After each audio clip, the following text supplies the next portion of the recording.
तो नमस्कार दोस्तों, कैसे हैं आप सब। आशा करते हैं आप सब अच्छे होंगे।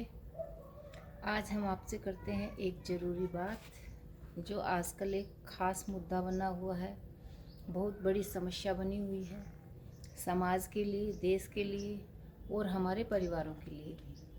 अक्सर आजकल आप लोगों को एक बात सुनने को, देखने को मिल रही है कि एक औरत अपने दामाद के साथ भाग गई या फलां औरत अपने समधी के साथ भाग गई और भागते समय वो साथ में ले जाती हैं घर में रखा हुआ सोना, पैसे, जेवरात आदि। वो औरत भागती हैं। जब उस औरत को पकड़ा जाता है या उसको निरुद्ध किया जाता है, अरेस्ट किया जाता है और जब इन्वेस्टिगेशन होता है, तब वो औरतें बताती हैं कि हम अपने पति से परेशान थी, हमें हमारे पति द्वारा सताया गया है, हमारे साथ मारपीट हुई है।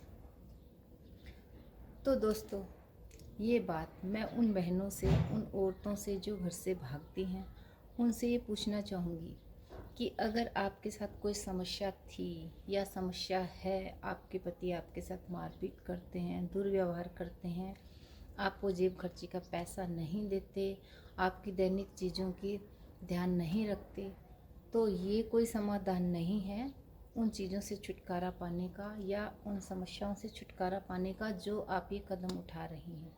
आपने अपनी बेटी की एंगेजमेंट कर दी, उसकी शादी डिसाइड कर दी, आपका दामाद आपके साथ बातचीत कर रहा है, उससे आपके लगाव बढ़ रहे हैं और फिर आप मौका देख के गहने जेवरात जो आपने अपनी बेटी के लिए बनाए थे वो लेके आप फरार हो रही हैं।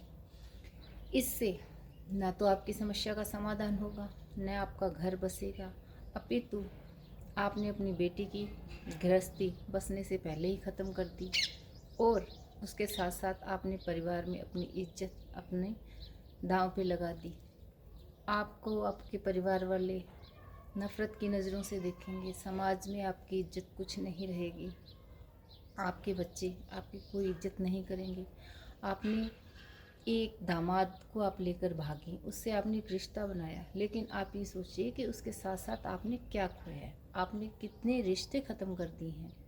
आपकी बेटी जिसको आपने पाल पोस कर कम से कम 20-21 साल का किया होगा, तो आपको आज तक कोई समस्या नहीं आई। तो अब अगर कोई समस्या थी तो उसका सामाजिक तौर पर बैठकर समाधान किया जा सकता था। और अगर आपके पति द्वारा आपको सताया गया, मारपीट किया गया, तो उसके लिए कानून है, आप उसकी मदद ले सकती थी। आप कानूनी तौर से अपने पति से अलग हो सकती थी, तलाक ले सकती थी, उनसे भरण पोषण ले सकती थी।